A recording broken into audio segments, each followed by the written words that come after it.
Hi, this is Brad Constantine, and this is a podcast recording of the Old Testament. Although this is not an official recording of the Church of Jesus Christ of Latter-day Saints, every effort's been made to be as doctrinally accurate as possible. I'll be using for the text the Joseph Smith translation of the Old Testament, along with many commentaries from general authorities of the Church, BYU professors, Bible scholars, and others. This format will be very detailed, and so if you want a deep analysis of the Old Testament, you come to the right place. Thanks for your attendance. Hi, and welcome back to the Old Testament podcast. This will be for Numbers chapter 30. And Moses spake unto the heads of the tribes concerning the children of Israel, saying, This is the thing which the Lord hath commanded.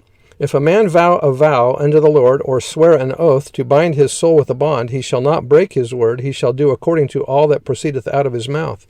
If a woman also vow a vow unto the Lord, and bind herself by a bond, being in her father's house in her youth, and her father hear her vow, and her bond or pledge, wherewith she hath bound her soul, and her father shall hold his peace at her, then all her vows shall stand, and every bond wherewith she hath bound her soul shall stand.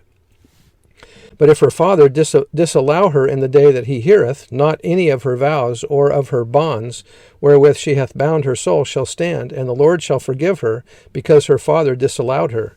And if she had at all an husband, when she vowed or uttered aught out of her lips, wherewith she bound her soul, and her husband heard it, and held his peace at her in the day that he heard it, then her vows shall stand, and her bonds wherewith she bound her soul shall stand.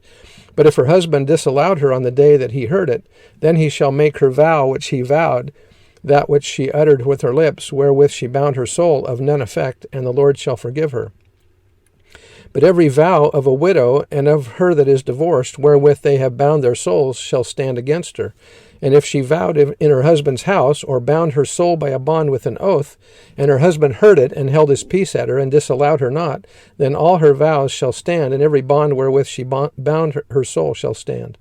But if her husband hath utterly made them void on the day he heard them, then whatsoever proceeded out of her lips concerning her vows, or concerning the bond of her soul, shall not stand. Her husband hath made them void, and the Lord shall forgive her.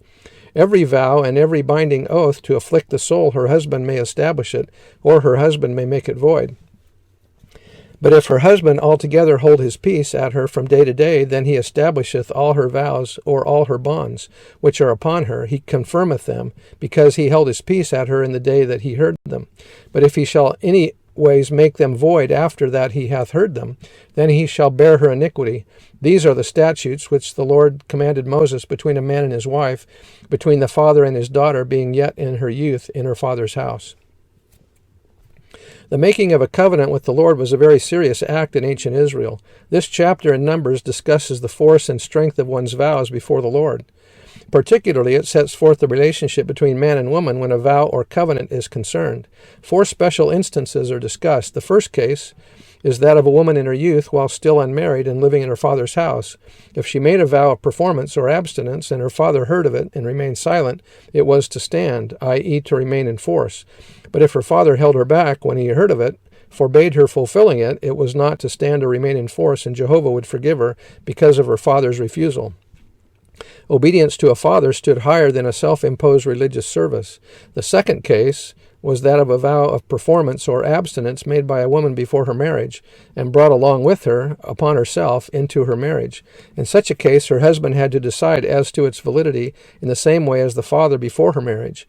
In the day when he heard of it, he could hold back his wife, or dissolve her vow, but if he did not do this at once, he could not hinder its fulfillment afterwards. The third case was that of a vow made by a widow or divorced woman. Such a vow had full force, because the woman was not dependent upon a husband.